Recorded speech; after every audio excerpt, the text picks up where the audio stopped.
नव वर्ष नूतन वर्ष 2025 की कक्षा प्लस के सभी ऑनलाइन विद्यार्थियों को बहुत बहुत बधाई और शुभकामनाएं। और कक्षा प्लस का ये संपूर्ण परिवार ये उम्मीद, आशा और आपको शुभकामनाएं देता है कि ये नववर्ष आपके लिए नई ऊर्जा के साथ में आपके जीवन को आगे ले जाए और जिस भी लक्ष्य को बनाकर आप चले हैं, चाहे आप ग्रेड तृतीय की तैयारी कर रहे हैं, सेकंड ग्रेड की तैयारी कर रहे हैं या व्याख्याता बनना चाहते हैं, और जो भी आपके सपने हों, ये नववर्ष वह पूर्ण करें। चलिए साथियों, हम शिक्षा मनोविज्ञान पढ़ रहे थे और शिक्षा मनोविज्ञान रीट की बात करें, चाहे हम थर्ड ग्रेड शिक्षक भर्ती की बात करें और चाहे बात हो सेकंड ग्रेड की या फिर फर्स्ट ग्रेड की, हमने हमारे व्यक्तिगत अनुभव से ऐसा जाना है कि जिन विद्यार्थियों की शिक्षा मनोविज्ञान के ऊपर अच्छी पकड़ होती है वो विद्यार्थी निश्चित रूप से इन परीक्षाओं में बहुत अच्छा करते हैं। और पिछले कुछ प्रश्न पत्रों को अगर आपने देखा हो, हाल ही में संस्कृत शिक्षा विभाग के भी कुछ प्रश्न हुए, आपने अगर उन प्रश्न पत्रों को देखा या आपने वो परीक्षा दी हो तो आप ये भी पाएंगे कि शिक्षा मनोविज्ञान में जो प्रश्न हैं उनका रूप अब वो नहीं रहा है कि आप किसी एक पुस्तक को पढ़ लें और कुछ आंकड़े याद कर जाएं, कुछ परिभाषाएं आपने याद कर ली और परीक्षा में आप उस सागर को पार कर लें। अब शिक्षा मनोविज्ञान को हमें समझना होगा, हमें बात करनी होगी तथ्यों के साथ ही कॉन्सेप्ट की, और ये कक्षा प्लस का ऑनलाइन प्लेटफॉर्म आपके लिए कॉन्सेप्ट की बात ही यहाँ पर करने जा रहा है। और हम सबसे पहले समझ लें कि शिक्षा मनोविज्ञान का रूप परिवर्तन समय के साथ में कैसा होता चला गया। साथियों, शिक्षा मनोविज्ञान आवश्यक इसलिए था क्योंकि शिक्षण वास्तव में एक वैज्ञानिक प्रक्रिया है और वैज्ञानिक प्रक्रिया होने के साथ ही साथ ये बालक के उस अबोध मन से जुड़ी हुई है जिस मन को समझे बिना शायद किस गति से और किस उद्देश्य से उसको पढ़ाना है ये संभव नहीं हो पाता है। हम यहाँ पर हमारे सामने एक स्लाइड है और उस स्लाइड में हम देखते हैं कि हमारी जो भारतीय शिक्षण व्यवस्था है या आप अंतर्राष्ट्रीय शिक्षण व्यवस्था है उसको भी समझे तो कोई अतिशयोक्ति नहीं होगी, लेकिन भारतीय शिक्षण व्यवस्था की अगर हम बात करें तो हम देखेंगे कि समय के साथ में शिक्षण व्यवस्था में किस तरह से परिवर्तन आया है। देखिए, तीन मूल रूप से हमने यहाँ पर टॉपिक लिए हैं। एक, शिक्षण व्यवस्था जो हमारी राजाओं के समय से हम बात करें, जब हमारा देश आज़ाद नहीं हुआ था और राजतंत्र यहाँ पर चलता था, और उस समय जो शिक्षण व्यवस्था थी वो कैसी हुआ करती थी। उसके बाद में देश आज़ाद हो जाता है और देश की आज़ादी के बाद में प्रजातंत्र यानी लोकतंत्र हमारा आ जाता है, और उसमें शिक्षण व्यवस्था जब हमारी राष्ट्रीय शिक्षा नीतियाँ बनती है तो किस तरह की शिक्षण व्यवस्थाएं रहती है।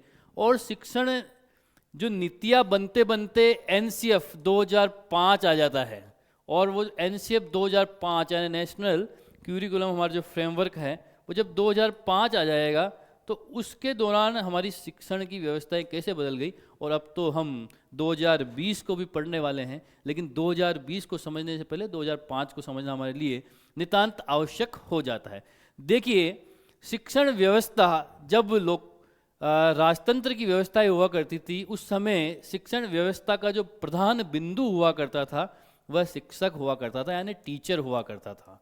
ठीक है, और विद्यार्थी जो था उसका रोल मात्र जो टीचर है, जो शिक्षक है, उसके सामने बैठने का था, और जो ज्ञान शिक्षक आपको दे रहा है उसको आपको ग्रहण करना होता था। लेकिन जब प्रजातंत्र आया और शिक्षा नीति बनी तो जो हमारे दार्शनिक थे, शिक्षा शास्त्री थे, उन्होंने महसूस किया कि भाई केवल एक तरफा काम नहीं हो सकता है।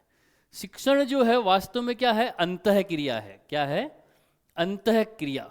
कि जब तक विद्यार्थी और शिक्षक के बीच में इंटरेक्शन नहीं हो रहा है, अंतः क्रिया नहीं हो रही है, तो वो शिक्षण नहीं है। तो इसीलिए उन्होंने कहा कि भाई शिक्षण में जो प्रधान तत्व है वो केवल शिक्षक नहीं हो सकता है, वो क्या होना चाहिए, दोनों, जो शिक्षक है और जो शिक्षार्थी है यानी जो टीचर है और जो स्टूडेंट है, ये दोनों क्या है, प्रधान तत्व है। दोनों के बीच में जब इंटरेक्शन होगा, अंतक्रिया होगा, तभी उसको शिक्षण कहा जा सकता है। व्यवस्थाएं आगे चलती है और हम एनसीएफ 2005 में पहुंचते हैं। हमारे जो शिक्षा शास्त्री है उन्होंने ये पाया कि भाई अभी भी क्या है, वास्तव में जो शिक्षक है उसका रोल जो है वो शिक्षण व्यवस्था में ज़्यादा क्या है, प्रभावशाली है। और जो विद्यार्थी है वो अपने मन के भावों को या अपने मन में उसके क्या चल रहा है शायद उसको प्रकट नहीं कर पा रहा है, जो एक अच्छा संकेत नहीं है। और एनसीएफ 2005 जो है ये हमें स्वतंत्र यानी फ्री स्वतंत्र शिक्षण की ओर ले आता है और ये कहता है कि संपूर्ण शिक्षण व्यवस्था कैसी होनी चाहिए, बाल केंद्रित होनी चाहिए, यानी चाइल्ड सेंटर्ड हमारी जो शिक्षण व्यवस्था है वो होनी चाहिए। परीक्षाओं में बार बार प्रश्न आपसे पूछा जा रहा है और बार बार पूछा जाएगा कि संपूर्ण शिक्षण व्यवस्था की धुरी अगर कोई है तो वो बालक है, जिसको लेकर हम सारी ये व्यवस्थाएं कर रहे हैं। तो एनसीएफ 2005 के बाद में यह निश्चय कर लिया गया कि भाई संपूर्ण शिक्षण व्यवस्था की धुरी क्या है, बाल केंद्रित होनी चाहिए।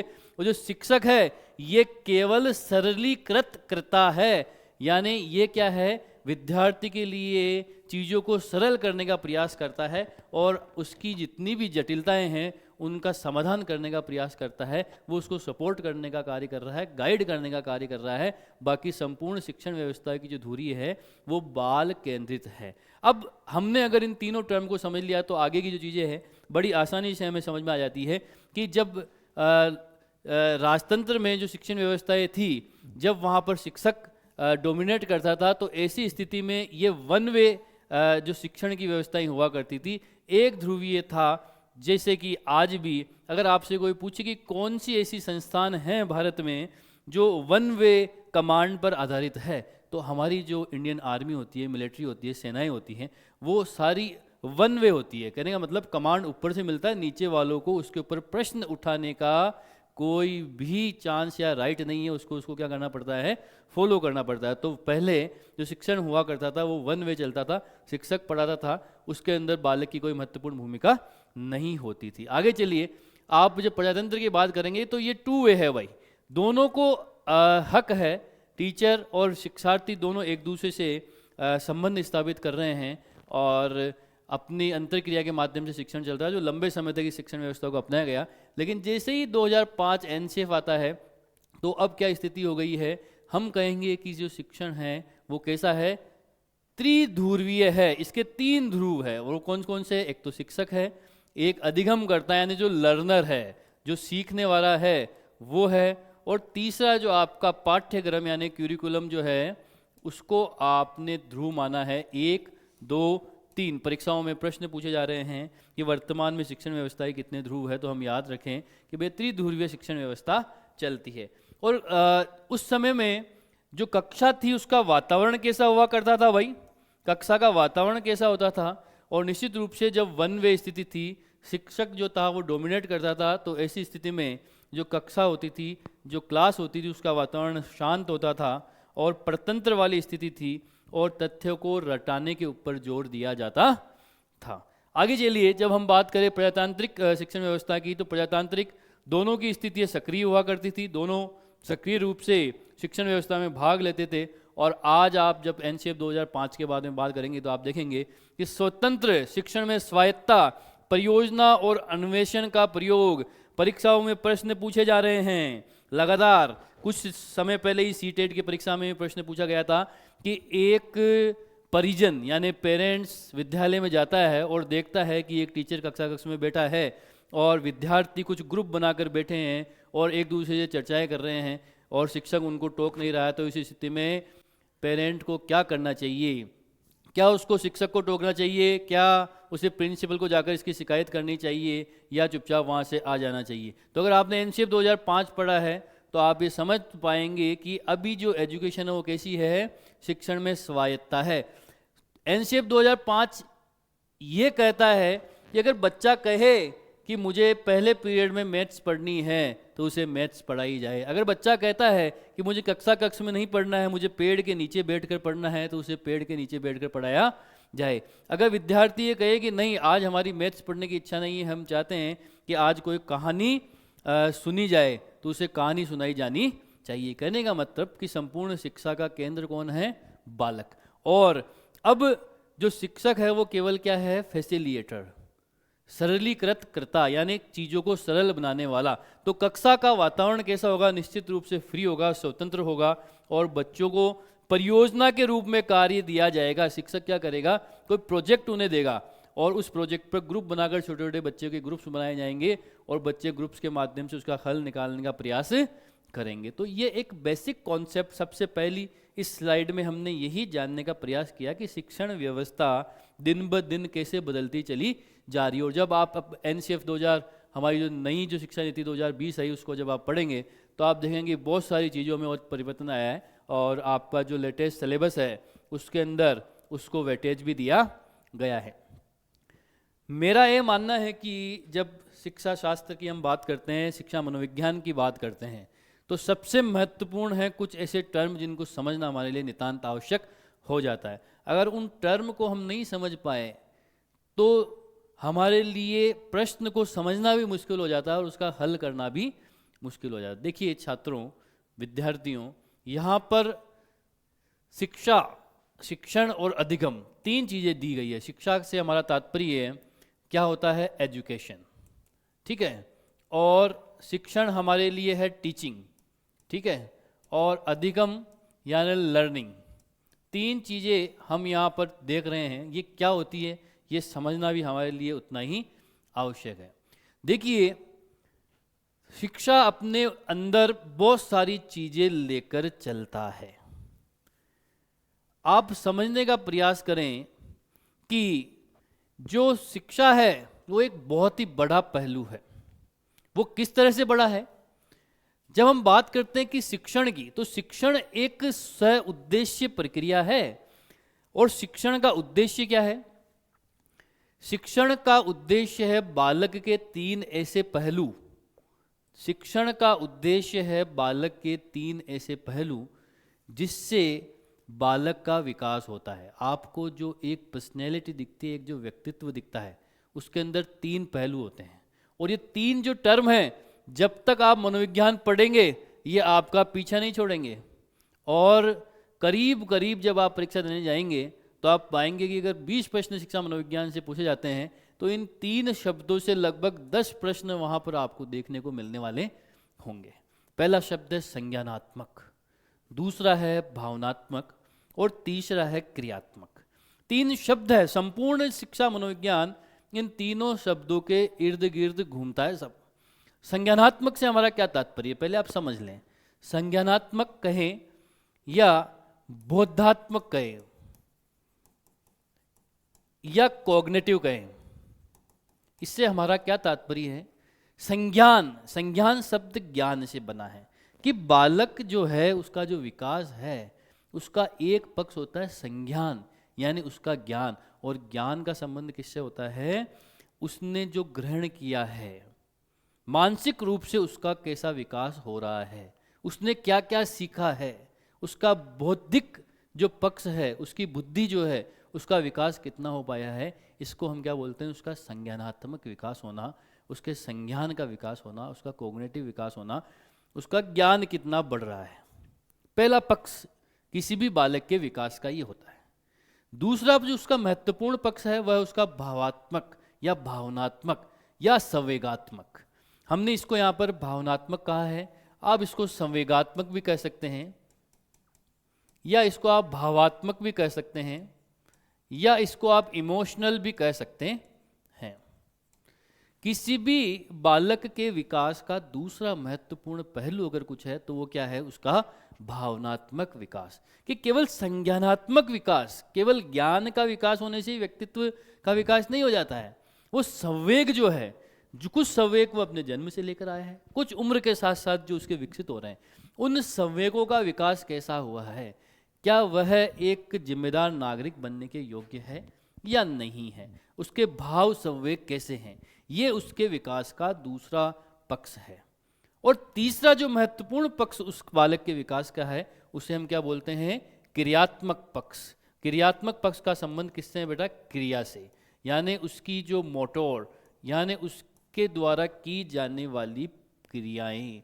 आपने देखा होगा कि कुछ बालक ऐसे हो सकते हैं जो संज्ञानात्मक पक्ष उनका कमजोर हो लेकिन क्रियात्मक पक्ष उनका इतना अच्छा होता है कि वो बहुत सारी टेक्निकल कार्यों में बहुत ज़्यादा जो है स्किल रखते हैं, बहुत निपुण होते हैं और बहुत अच्छे से टेक्निकल कार्य कर देते हैं। इसका मतलब संज्ञानात्मक पक्ष उनका कमजोर है, लेकिन क्रियात्मक रूप से वो क्या है, बहुत मजबूत है। कोई बालक हो सकता है कि बहुत अच्छा मैथमेटिक्स के अंदर होशियार नहीं हो, लेकिन विद्यालय की दूसरी गतिविधियाँ, उनके संचालन और कार्यों में वह विद्यालय में बहुत ही महत्वपूर्ण भूमिकाएं निभाता है, तो उसका क्रियात्मक पक्ष निश्चित रूप से क्या है, बहुत ही महत्वपूर्ण है। तो बालक के तीनों पक्ष, उसका संज्ञान यानी उसका ज्ञान, उसके भावनात्मक यानी उसके संवेग, और तीसरा उसका क्रियात्मक यानी कार्य करने की उसकी क्षमताएं और कौशल, ये तीनों पक्ष क्या होते हैं, शिक्षण व्यवस्था की धुरी होती हैं और शिक्षण व्यवस्था का मूल उद्देश्य होते हैं। एक शिक्षक का मूल उद्देश्य यही है कि बालक के तीनों पक्षों का क्या किया जा सके, विकास किया जा सके। और ये शिक्षण अपने अंदर क्या लेकर चलता है भाई, ये देख लेते हैं कि शिक्षण अपने अंदर क्या लेकर चल रहा है। कि शिक्षण के अंदर दो चीजें और समाहित होती है, एक तो होता है प्रशिक्षण यानी ट्रेनिंग, और दूसरा होता है इंस्ट्रक्शन यानी अनुदेशन। अब प्रशिक्षण क्या होता है, जो प्रशिक्षण है भाई, प्रशिक्षण आप लोगों ने किया होगा, आप जब एसटीसी करी होगी आपने, तो आपने देखा होगा कि उसको प्रशिक्षण ही कहा जाता है। आपने जब बीएड किया होगा तो आपने उस समय भी देखा होगा कि उसे भी प्रशिक्षण कहा जाएगा। यानी एक निश्चित समय अवधि के दौरान आपको कोई विशेष ज्ञान प्रदान किया जा रहा है, कोई ट्रेनिंग प्रदान की जा रही है, तो उसको हम प्रशिक्षण की श्रेणी में रखते हैं। दूसरा शिक्षण का तरीका क्या होता है, इंस्ट्रक्शन यानी अनुदेशन। इंस्ट्रक्शन का कार्य क्या होता है कि आप जब किसी के संज्ञानात्मक पक्ष के विकास के लिए क्या करते हैं, उससे इंस्ट्रक्ट करते हैं यानी उसे निर्देश प्रदान करते हैं। इंस्ट्रक्शन का सामान्य शब्दों में अर्थ क्या होता है, निर्देशन, उसको निर्देश प्रदान करना। और निर्देश जो इंस्ट्रक्शन होता है वो वास्तव में शिक्षण नहीं होता है, शिक्षण के अंतर्गत ही आता है, और इसमें क्या होता है, स्वाध्याय और स्वयं के द्वारा कार्य करने को प्रेरित किया जाता है। तो दो पक्ष शिक्षण अपने साथ में लेकर चलता है। और शिक्षण का उद्देश्य क्या है, शिक्षण के अंदर क्या किया जाता है, बालक के संज्ञानात्मक, भावात्मक, क्रियात्मक पक्ष का क्या किया जा रहा है, विकास करने का प्रयास किया जा रहा है। और ये जो शिक्षण है ये किसके अंदर निहित है भाई, शिक्षा के अंदर। अब शिक्षा जो है उसका उद्देश्य क्या है, बालक का सर्वांगीण विकास यानी उसका होल डेवलपमेंट।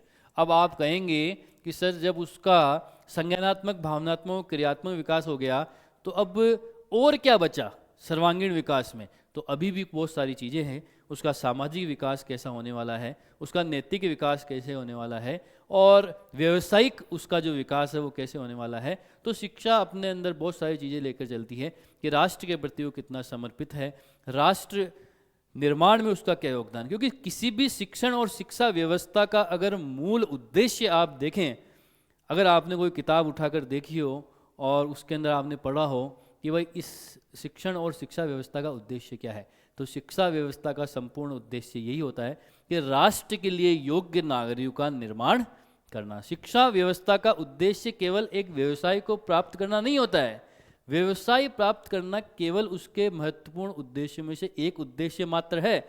बाकी शिक्षा जो व्यवस्था है उसका उद्देश्य एक समझदार, योग्य, नैतिक गुणों से भरा हुआ, देश को समर्पित नागरिक हमारे देश का बनाना हमारी संपूर्ण शिक्षा व्यवस्था का उद्देश्य होता है। तो आप देखिए इस चार्ट के माध्यम से हम इन चीज़ों को समझ पा रहे हैं कि इनसे हमारा तात्पर्य क्या है। चलिए आगे चलते हैं।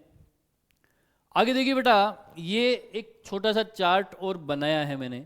इससे पहले कि हमारा जो मूल सिलेबस है उसमें हम एंट्री करें, उससे पहले मेरा ऐसा मानना है कि जो छोटे छोटे कॉन्सेप्ट है, जो छोटे छोटे वर्ड है, उनको हम समझ लें, ताकि जब हमारे मूल विषय में हम जाएं तो हम ये समझ पाएँ कि भाई संज्ञान होता क्या है, ज्ञानात्मक पक्ष होता क्या है, विकासात्मक पक्ष होता क्या है, भावनात्मक पक्ष क्या है, क्रियात्मक पक्ष क्या है।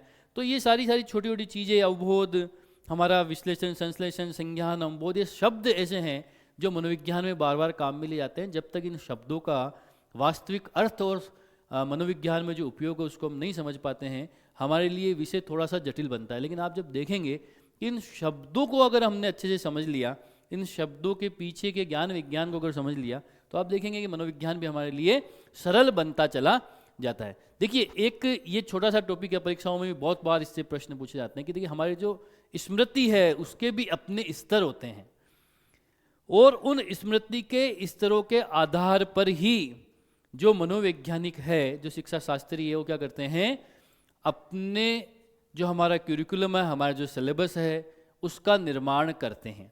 ऐसा नहीं है कि हर स्तर के बालक को कोई भी तरह का कोर्स हम जो है उसके समक्ष प्रस्तुत कर सकें। देखिए विद्यार्थियों, ऐसे विद्यार्थी जिनका स्तर कक्षा 1 से लेकर 5 तक का है, आप यहाँ पर देख पा रहे होंगे, इन विद्यार्थियों का जो स्मृति का स्तर होता है वो मेमोरी लेवल होता है, यानी स्मृति रहती है केवल उनकी। कहने का मतलब इसकी क्या क्या विशेषताएं हैं, ऐसे सारे बालक जो 1 से 5 क्लास में हैं, लगभग उनकी उम्र 6 वर्ष से लेकर 12 वर्ष के बीच में होने वाली है, यानी वो बाल्यावस्था में चल रहे हैं। किस में चल रहे हैं? बाल्यावस्था में चल रहे हैं। इनकी विशेषताएं क्या है? इसकी विशेषता ये है कि इनका जब सिलेबस बनाना जाना है, इनके साथ में जब शिक्षण का कार्य किया जाना है, तो हमें ये पता होना चाहिए कि भाई ये विद्यार्थी वो है जो केवल मूर्त देख पा रहे हैं, अमूर्त कल्पनाएं नहीं कर पा रहे हैं, क्योंकि उनकी उम्र कितनी है अभी? 6 से 12 वर्ष की है। उनको वो चीज़ें प्रस्तुत नहीं की जा सकती है जो वास्तव में जिसको वो समझ ही नहीं पा रहे हैं। ऐसे विद्यार्थी जो होते हैं, उनकी शिक्षण व्यवस्था है, उनकी स्मृति क्या कर सकती है? केवल उनकी स्मृति केवल संज्ञान यानी ज्ञान और अवबोध यानी अंडरस्टैंडिंग, उसको थोड़ा सा समझ सकती है। समझ में आ रहा है? थोड़ा सा ज्ञान को समझ सकती है, और रटने की इनकी स्थिति बनती है। इनकी बुद्धि जो होती है वो किसी चीज़ों का विश्लेषण नहीं कर सकती। आपने देखा होगा कि छोटे बच्चे जिनकी उम्र 6 से 12 वर्ष है, वो विश्लेषण नहीं कर सकते हैं। वो क्या कर सकते हैं? आपने उनको कोई चीज़ बताई, कुछ सिखाया, तो उसको क्या कर सकते हैं? अपने संज्ञान, अपने ज्ञान का उससे निर्माण कर लेंगे, उसको रट लेंगे, उसको सीखने का प्रयास करेंगे। लेकिन ऐसा नहीं है कि वो उसमें संश्लेषण विश्लेषण कर लेंगे या तर्क वितर्क करने का प्रयास करेंगे। ठीक है, कोई अगर बालक विशेष उपलब्धियों को लेकर पैदा हुआ है तो वो थोड़ा आगे बढ़ सकता है, लेकिन सामान्य स्तर जो 1 से 5वीं कक्षा तक के बच्चे होते हैं, उनका स्मृति स्तर होता है। और इसका जो ये स्तर है, ये हमें किस वैज्ञानिक ने दिया था? हर्बर्ट ने। परीक्षाओं में प्रश्न पूछा जा सकता है आपसे कि स्मृति स्तर जो बालकों का है वो किसने दिया, तो हमें पता होना चाहिए कि हर्बर्ट के द्वारा यह स्तर हमें दिया गया था। आगे चलिए, अगले ऐसे विद्यार्थी जो कक्षा 6 से लेकर 10वीं तक के हैं, और लगभग इनकी उम्र अगर हम देखें, जो कक्षा 6 से लेकर 10वीं तक के होते हैं, ये बालक 12 से लेकर 16 वर्ष की अवस्था में आपको देखने को मिलेंगे। 16-17 वर्ष के बीच में ये होते हैं। इनका स्तर कैसा होता है भाई? अवबोध का, और इसको इंग्लिश में हम क्या बोलते हैं? अंडरस्टैंडिंग। अवबोध, अंडरस्टैंडिंग। अगर आप इसको याद कर लें अच्छे से कि अवबोध शब्द जहाँ पर भी आए, आप उसको अंडरस्टैंडिंग से समझें कि अंडरस्टैंडिंग का मतलब होता है कि चीज़ को समझना। अंडरस्टैंडिंग यानी समझना, तो अवबोध का मतलब भी क्या हो गया? समझना। ये जो बच्चे हैं भाई, ये बच्चे क्या करते हैं बेटा? ये बच्चों की क्या विशेषता है? इन बच्चों की ये विशेषता है कि ये संज्ञान के साथ साथ क्या सीख जाते हैं? समझना भी सीख जाते हैं। यहां तक केवल संज्ञान था, जैसा बताया उतना ही सीख पा रहे हैं। ठीक है, समझ में नहीं आ रहा है, जो बता दिया उतना आपने याद कर लिया, उतना आपने सीख लिया। लेकिन अब क्या हो रहा है? साथ में अवबोध यानी अंडरस्टैंडिंग उनको समझने का प्रयास कर दिया, क्योंकि कक्षा 10 का बच्चा प्रयोग कर सकता है। उसको जब सिखाया जाता है कि इस तरह से लैब के अंदर ऑक्सीजन गैस बनाई जा सकती है, तो उसको समझने के प्रयास करता है और उसको प्रयोगात्मक रूप से क्या कर सकता है? प्रस्तुत कर सकता है। तो ये स्तर क्या है? इसीलिए इसको अवबोध स्तर कहा है कि भाई इस उम्र के बच्चे क्या करते हैं बेटा? चीज़ों को संज्ञान सीखने के साथ साथ में, ज्ञान को प्राप्त करने के साथ साथ में क्या करते हैं? उनको समझना यानी उनको अंडरस्टैंड करना भी प्रारंभ कर देते हैं। और ये हमें किसने दिया था? मॉरिसन ने। ये भी हमें याद रखना है कि ये स्तर हमारे को किसने दिया था? कौन सा मनोवैज्ञानिक था? मॉरिसन। आगे चलते हैं, अंतिम स्तर हमारा आ जाता है कि कक्षा 11 से यानी 17 वर्ष से लेकर ऊपर के जो विद्यार्थी है, जो 12th के हैं या यूनिवर्सिटी में पढ़ते हैं, वो सारे जो विद्यार्थी है, उनके स्तर को हमने क्या बोला है? चिंतन का स्तर, और इंग्लिश में इसको बोलते हैं रिफ्लेक्टिव लेवल। यानी ये वो स्तर है जिसमें बालक स्वयं चिंतन के माध्यम से अवधारणाओं का क्या कर सकता है, निर्माण कर सकता है। यहाँ पर वो संज्ञान तो अपना बढ़ाएगा ही बढ़ाएगा, अवबोध अंडरस्टैंडिंग भी डेवलप करेगा, साथ ही साथ चीज़ों का संश्लेषण यानी उसका एनालिसिस कर सकता है। एनालिसिस करने के बाद में उनका विश्लेषण यानी सिंथेसिस कर सकता है, वापस उनको छोटा कर सकता है, तर्क दे सकता है चीज़ों के ऊपर, अपने विचार के अनुसार वितर्क कर सकता है और चीज़ों की आलोचना भी कर सकता है। बेटा आपने अगर, क्योंकि आप सब बीएड करके आए होंगे या एसटीसी कर आए होंगे, तो आपने जब कॉलेज स्तर की, आपकी यूनिवर्सिटी स्तर की परीक्षाएं दी होगी, तो आपने देखा होगा कि आपके जो पेपर आते हैं उन प्रश्नों का जो अंतिम शब्द होता है वो यही होता है कि आलोचनात्मक टिप्पणी दें।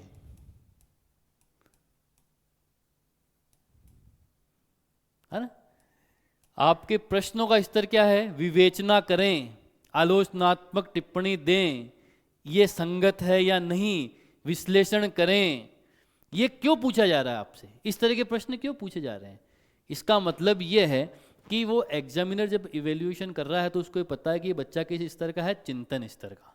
और चिंतन स्तर का होने के कारण इसने जो ज्ञान प्राप्त किया है उसके आधार पर वह स्वयं उसकी आलोचनात्मक क्या कर सकता है, उसका विश्लेषण कर सकता है। इसीलिए परीक्षाओं में प्रश्न आपसे इस तरह के पूछे जाते हैं। आपसे अबसद के प्रश्न नहीं पूछे जाते हैं।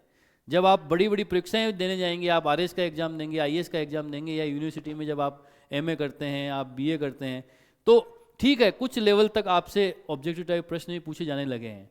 आज के 10 साल पहले ऑब्जेक्टिव टाइप प्रश्न आते ही नहीं थे यूनिवर्सिटी के एग्जाम में, अब थोड़ा सिस्टम बदल गया है। तो आपसे बड़े प्रश्न 20 नंबर का प्रश्न है कि आपको निबंध लिखिए साहब इसके ऊपर। अब जब आप निबंध लिखने जा रहे हैं तो उसकी आपको पूरी विवेचना करनी पड़ेगी, सही गलत तर्क वितर्क संश्लेषण विश्लेषण आलोचनात्मक अध्ययन सारा करना है। ऐसा क्यों है? क्योंकि आप किस स्तर के विद्यार्थी हैं? चिंतन स्तर के विद्यार्थी। और आपसे अपेक्षा की जाती है कि आप स्वयं अपना एक चिंतन रखते हैं, अपना एक मत रखते हैं। तो ये 3 स्तर है, और ये चिंतन स्तर हमें किसने दिया था बेटा? हंट ने दिया था। तो ये भी हम याद रखें, ये 3 हमारे महत्वपूर्ण स्तर है जो बार बार परीक्षाओं में प्रश्न पूछे जा रहे हैं। अब जो हमने अभी चार्ट के रूप में ये स्मृति स्तर, बोध स्तर और चिंतन स्तर देखा था, उसको हम थोड़ा और विस्तृत रूप से यहाँ पर देखने का प्रयास कर लेते हैं कि उसमें क्या क्या है। तो देखिए, स्मृति स्तर जो था उसको हमने बताया था कि इसके प्रवर्तक कौन थे? हर्बर्ट थे साहब। हर्बर्ट इसके प्रवर्तक थे, हमने अभी बात करी थी इसके बारे में। और जो बौद्ध स्तर था इसकी बात हमने करी थी, जिसको अपने अंडरस्टैंडिंग कहा, अंडरस्टैंडिंग जिसको हमने बोला, या अवबोध स्तर जिसको बोला, अवबोध स्तर जिसको बोला, उसको हमने क्या कहा? मॉरिसन ने इसको डेवलप किया है। उसके बाद में चिंतन स्तर जिसको हमने रिफ्लेक्टिव बोला। क्या बोला? रिफ्लेक्टिव। इसका जो डेवलपमेंट किसने किया है? हंट ने किया है। तीनों चीज़ें हमारे सामने आ गई। प्रवर्तक स्मृति स्तर के हर्बर्ट हैं, बौद्ध के मॉरिसन है, और चिंतन स्तर के कौन है? हमारे हंट इसके प्रवर्तक हैं। अब ये इसका उद्देश्य क्या है भाई? जो स्मृति स्तर है उसका एक ही उद्देश्य है, मैंने कहा कि ज्ञान का निर्माण। ज्ञानात्मक यानी क्या है? उसके संज्ञानात्मक पक्ष पर काम कर रहा है। ये केवल बालक के संज्ञानात्मक यानी बौद्धिक स्तर पर ही काम कर पाता है। जबकि जो बोध स्तर है, अवबोध स्तर, अंडरस्टैंडिंग, ये संज्ञानात्मक के साथ में ज्ञान का उपयोग कैसे करना है। अवबोध स्तर जो है ये ज्ञान के उपयोग की भी यहाँ पर बात करता है कि इस स्तर के बच्चे क्या करने लग जाते हैं? ज्ञान के उपयोग भी करने लग जाते हैं। और जब हम चिंतन स्तर की बात करते हैं तो उसका संज्ञानात्मक ज्ञान का उपयोग तो है ही, साथ ही साथ संश्लेषण विश्लेषण मूल्यांकन की स्थिति में वो पहुंच जाते हैं। ये जो अवस्था है ये बेटा विचारहीन अवस्था है। जो इस स्तर के बच्चे हैं वो विचारहीन हैं। वो विचारहीन इसलिए कहा गया है कि छोटे बच्चे जो होते हैं वो केवल मूर्त ही देख पाते हैं। मूर्त का मतलब क्या है? जो उनको सामने दिख रहा है। अमूर्त यानी वो विशेष कल्पनाएं नहीं कर पाते हैं, वो विशेष रूप से सोच नहीं पाते हैं। जो सामने दिख रहा है, उसके दृश्य दिख रहा है, कहने का मतलब उसी को वो केवल चिंतित करते हैं। विचारहीन ये अवस्थाएं होती हैं। इसमें जो उनको जितना सिखाया जा रहा है संज्ञान उतना ही सीख पाते हैं। लेकिन जब बोध स्तर की बात करते हैं तो विचार युक्त स्थिति के अंदर है, वो चीज़ों को सीखते हैं, उसको समझते हैं, उनको करने का प्रयास करते हैं। और अंतिम जो अवस्था है ये कैसी है भाई? पूर्ण विचारवान और स्वतंत्र अवस्था है। आपके स्वयं के अपने विचार है, कि आप किस विचारक से का समर्थन करते हैं, आप किस पक्ष का समर्थन करते हैं, आपकी विचारधारा कैसी है। आप सब अपने के लिए क्या है, चिंतन स्तर पर होने के कारण स्वतंत्र स्थिति में पहुंच जाते हैं। अब ये जो स्तर है, इसकी विषय वस्तु कैसी होनी चाहिए? इसकी जो विषय वस्तु है वो तथ्यात्मक होती है, आंकड़े होती हैं और सूचनात्मक होती है। क्योंकि बच्चों को क्या करना है, उनको याद करना है, संज्ञान में उनको स्थापित करना है। C for कैट, तो उनको याद करना है, आंकड़े उनके सामने प्रस्तुत करे जा रहे हैं। यहाँ की स्थिति कैसी है, थोड़ी व्याख्यात्मक स्थिति है। उनको साथ ही साथ आंकड़ों के साथ में क्या दिया जा रही है, व्याख्यात्मक रूप से प्रस्तुत किया जा रहा है, ताकि वह स्वयं जो है विचार युक्त अवस्था में पहुंचकर उस निष्कर्ष पर पहुंच जाए। और ये हमारा चिंतन और तर्क युक्त स्थिति का यहाँ पर हमारी स्थिति बन जाती है। अब ये शिक्षा कहें या कक्षा कहें, उसकी स्थिति कैसी है, निष्क्रिय है। भाई निष्क्रिय क्यों कहा? अब आप कहेंगे जब छोटे बच्चों की कक्षा की स्थिति निष्क्रिय नहीं होती है। निष्क्रिय इन द सेंस कि उनके अंदर कोई विचार युक्त क्या नहीं हो रहा है, इंटरेक्शन यानी अंतःक्रिया नहीं हो रही है एक दूसरे के बीच में। जैसा शिक्षक कह रहा है विद्यार्थी वैसा ही कर रहा है, जैसा उसको टीचर कह रहा है वैसा ही विद्यार्थी कर रहा है, क्योंकि उनका स्तर ऐसा ही है।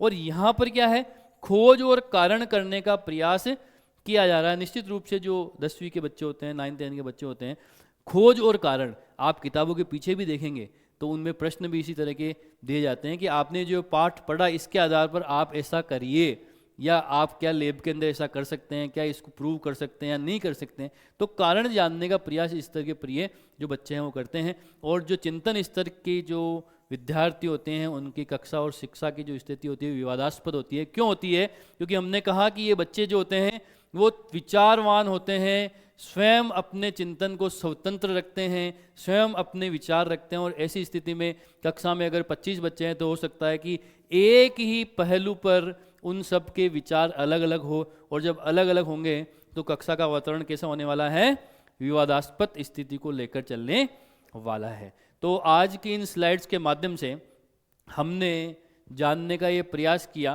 कि छोटी छोटी स्लाइड्स, और छोटी छोटी वो स्लाइड्स हैं जिनमें हर बार परीक्षाओं में इन छोटी छोटी स्लाइड्स में से प्रश्न पूछे जाते हैं। हमारा जो सिलेबस है उसको प्रारंभ करने से पहले ऐसे ही कुछ 2-4 हम क्लासेस लेंगे, और उन क्लासेस के माध्यम से जो शिक्षा मनोविज्ञान का जो मूल रूप है और शिक्षा मनोविज्ञान की जो टर्मिनोलॉजी है, जो शब्द हैं, उनको समझने का हम प्रयास करेंगे, ताकि जब हम हमारे विषय के अंदर उतरें तो हम उन शब्दों से पूर्ण रूप से परिचित हो जो बार बार हमारे सामने आने वाले हैं। तो इसी तरह की महत्वपूर्ण जानकारियों के लिए आप कक्षा प्लस के हमारी इस ऑनलाइन प्लेटफॉर्म से जुड़े हुए रहें। बहुत बहुत धन्यवाद।